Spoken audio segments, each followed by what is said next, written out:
नमस्कार, आप देख रहे हैं धनुष लुक। मेरा नाम अभिषेक श्रीवास्तव है। सरकारी स्कूल का मतलब कुव्यवस्थाओं का आलम।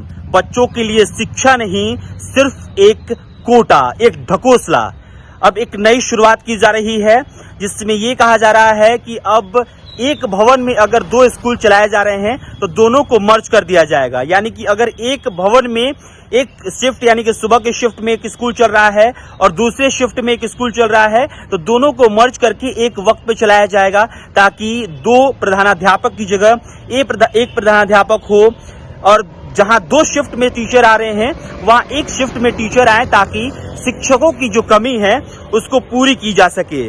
जितने भी प्रधानाध्यापक से हमने बातचीत की है और जितने भी स्कूल हमने कवरेज किए हैं, आपको भी हमने दिखाया है और हर एपिसोड में लगातार हम आपको दिखा रहे हैं कि जो बच्चे अभी एक शिफ्ट में पढ़ रहे हैं और जितने बच्चों का नामांकन हुआ है उतने बच्चों को बैठने के लिए ही एक क्लासरूम में जगह नहीं है। एक शिक्षक एक शिफ्ट के बच्चे को संभाल नहीं पा रहे हैं। तो जब आप दो स्कूल को एक वक्त पे मर्ज करके चलाइएगा तो किस तरह से एक स्कूल के एक क्लासरूम के बच्चे पढ़ पाएंगे, एक क्लासरूम में कैसे दो क्लासरूम के बच्चे बैठ पाएंगे, इन तमाम चीजों पे सवाल करना बेहद जरूरी है। क्योंकि जितनी भी स्कूल आप देखिएगा, प्राइमरी स्कूल पटना में, राजधानी पटना में ऐसे प्राइमरी स्कूल हैं जहां पे एक क्लासरूम में क्लास 1 से लेकर क्लास 5 तक पढ़ाई हो रही है। अब सोचिए कि क्लास 1 से लेकर क्लास 5 तक जिस एक क्लासरूम में पढ़ाई हो रही है, उन बच्चों को कैसी शिक्षा मिल रही होगी।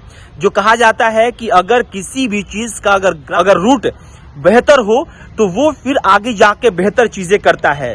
शुरू से ही बच्चों को ऐसे माहौल में ढाला जा रहा है, ऐसी शिक्षा दी जा रही है कि बाद में जाके वो बस सिर्फ ये बता पाएंगे कि हमने बेहतर शिक्षा नहीं लिया या फिर हमारी कैपेबिलिटी नहीं थी कि हम बेहतर तरीके से पढ़ सके।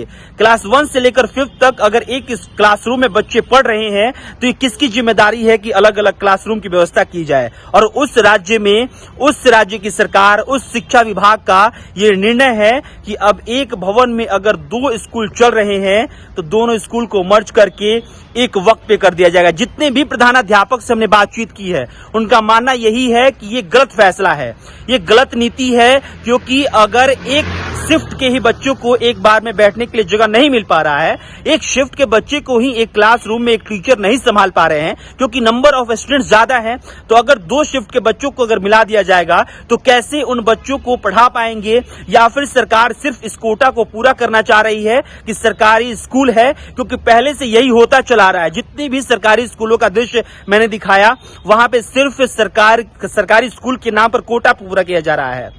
अब सोचिए कि एक क्लासरूम में अगर 100 बच्चों को बैठने के लिए कह दिया जाए, 150 बच्चों को बैठने के लिए कह दिया जाए तो उसमें से 40 बच्चे बैठ पाएंगे और 110 बच्चे इस स्कूल से निराश होकर घर चले जाएंगे। और सरकार यही चाहती है कि बच्चे घर वापस जाएं, अपने माँ बाप को बताएं और उन्हें प्राइवेट में नामांकन मिल जाए। सरकार ये कह रही है कि उसके पास जगह नहीं है, लेकिन कई प्रधानाध्यापक का ये मानना है कि जगह है, लेकिन सरकार की इच्छा शक्ति नहीं है कि इसको बेहतर तरीके से शिक्षा दी जा सके। अगर सरकार के पास जगह की इतनी कमी है तो आखिरकार जो विधायक के लिए जगह अलॉट किया जाता है, जो जगह अलॉट किया जाता है, जो आवास अलॉट किया जाता है, वहां पे कई कट्ठा में गार्डनिंग की जाती है। गार्डनिंग जिसको कहते हैं बागीचा लोग लगा लेते हैं अपने आवास के अंदर ही। उन लोगों के पास जगह कैसे आ जाता है। सरकार का ये सोच रही है कि जो टैक्स के पैसे से जो सरकारी शिक्षा मिल रही है वो ऐसे ही मुफ्त में लोगों की शिक्षा मिल रही है। ये सवाल है और सवाल का जवाब होना बहुत जरूरी है कि अगर बच्चों को एक समय में अगर इतने सारे बच्चों को शिक्षा दी जाएगी तो कैसे वो बच्चे शिक्षा ग्रहण कर पाएंगे। या फिर सिर्फ मनमानी चल रही है और सिर्फ कोटा पूरा किया जा रहा है, सिर्फ लोगों के टैक्स के पैसे को खर्च करके लोगों को बेवकूफ बनाया जा रहा है। लोगों को बेवकूफ इसलिए भी बनाना इतना आसान हो गया है क्योंकि लोग बनना चाहते हैं, लोग सवाल खड़ा करना नहीं चाहते हैं, सवाल पूछना नहीं चाहते हैं। लोगों ने ये मान लिया है कि सरकारी व्यवस्थाओं का मतलब कुव्यवस्थाओं का आलम होता है और उनको लगता है कि ये पैसे कहीं और से आते हैं। तो लगातार अभिषेक श्रीवास्तव ही बताता रहेगा कि हाँ, ये पैसे हमारे टैक्स के हैं और जरूरत इस बात की है कि हमारे टैक्स के पैसों से जहां जहां खर्च हो रहा है वहां के कुव्यवस्थाओं पर सवाल पूछे और जिन चीजों पर भ्रष्टाचार हो रहा है, क्योंकि अगर शिक्षा व्यवस्था पर खर्च हो रहा है और शिक्षा व्यवस्था ठीक नहीं हो पा रहा है, यानी कि वो तमाम पैसे भ्रष्टाचार के भेंट चढ़ रहे हैं और वो हमारे पैसे हैं। सवाल खड़ा करना बेहद जरूरी है। और ये निर्णय है शिक्षा विभाग का कि एक भवन में 2 स्कूल चल रहे हैं तो उनको मर्ज करके एक वक्त पे चलाया जाएगा। ये तमाम प्रधानाध्यापक हैं, उनका मानना है कि ये गलत फैसला है। हालांकि लगातार हम आपको दिखाते रहेंगे, प्रैक्टिकल दिखाते रहेंगे कि आखिरकार कैसी दुर्दशाओं का सामना करना पड़ रहा है। अभी भी आपको पटना के स्कूल का मैंने दृश्य दिखाया जिसमें कि एक क्लासरूम में 91 बच्चों का नामांकन है, एक क्लासरूम में बैठना है। उस क्लासरूम में मात्र 40 से 45 बच्चे बैठ सकते हैं।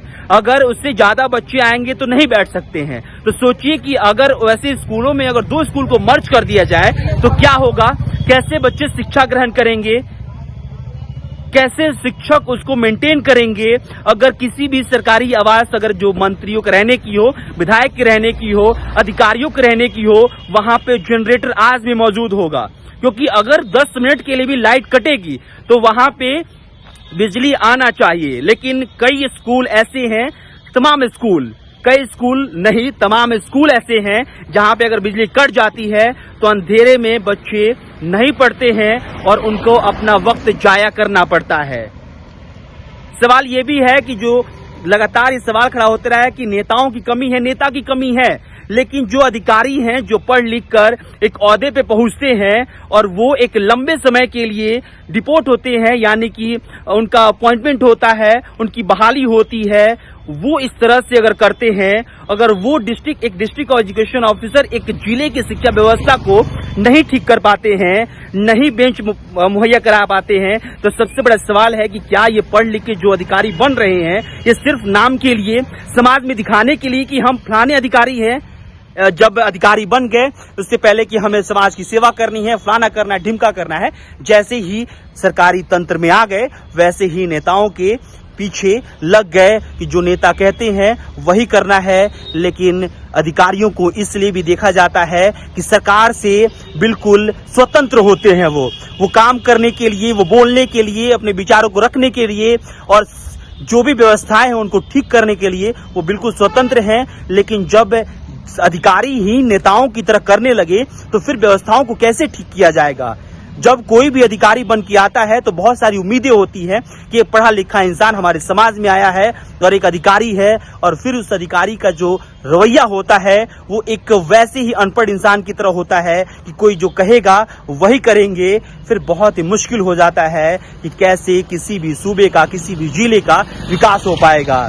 जो नेता लगातार झूठे वादे करते हैं और जो नेता लगातार इस तरह की कुव्यवस्थाओं को बनाए रखना चाहते हैं उन पर तो सवाल है ही, साथ ही जो अधिकारी हैं उनसे सबसे बड़ा सवाल है कि आखिरकार वो अधिकारी सिर्फ इसलिए बन रहे हैं कि समाज में अपने आप को दिखा सके कि हम अधिकारी हैं, या फिर समाज में व्यवस्थाओं को ठीक करने के लिए अधिकारी बन रहे हैं। फिलहाल लगातार अभिषेक श्रीवास्तव शिक्षा व्यवस्था हो या फिर युवाओं को लेकर हो, सवाल खड़ा करता रहेगा कि जब प्राइमरी स्कूल ठीक नहीं है, मिडिल स्कूल ठीक नहीं है, हाई स्कूल ठीक नहीं है, या फिर कॉलेजेस में प्रोफेसर नहीं है, व्यवस्थाएं ठीक नहीं है, लाइब्रेरी और तमाम चीजों की बातचीत दूर है। जब आपके पास बेंच कुर्सी की ही लड़ाई आज तक शिक्षक लड़ रहे हैं, जो छात्र हैं वो लड़ रहे हैं, क्लासरूम की लड़ाई आज तक लड़ रहे हैं, तो फिर आगे की जो व्यवस्थाएं हैं, लाइब्रेरी है और तमाम तरह की जो चीजें हैं उस पर बातचीत करना सदियों आगे की बातचीत हो रही है। क्योंकि अब भी इस सदी में, इस ग्रोइंग बिहार में आज भी बेंच कुर्सी के लिए छात्र लड़ रहे हैं, एक अलग क्लासरूम एक क्लास का हो उसके लिए लड़ रहे हैं। तो सोचिए कि फिर किस तरह से शिक्षा व्यवस्था को बेहतर किया जा सकता है। फिलहाल अभिषेक श्रीवास्तव लगातार आपके सामने स्कूल की ग्राउंड रिपोर्टिंग को सामने लाता रहेगा। आप पर कितना फर्क पड़ता है, हर खबर में मैं कहता हूं, आप पर कितना फर्क पड़ता है ये आप पर निर्भर करता है। अभिषेक श्रीवास्तव अपना काम लगातार करता रहेगा, उन व्यवस्थाओं को दिखाता रहेगा कि आखिरकार सरकारी व्यवस्थाएं कैसी हैं, जो टैक्स के पैसे हैं जहां खर्च किया जा रहा है, कितनी व्यवस्थाएं बेहतर है। फिलहाल जरूरत इस बात की है कि आप भी इस आवाज को बुलंद करें और लगातार सवाल पूछें कि आखिरकार इन व्यवस्थाओं को ठीक क्यों नहीं किया जा रहा है। बहुत बहुत शुक्रिया।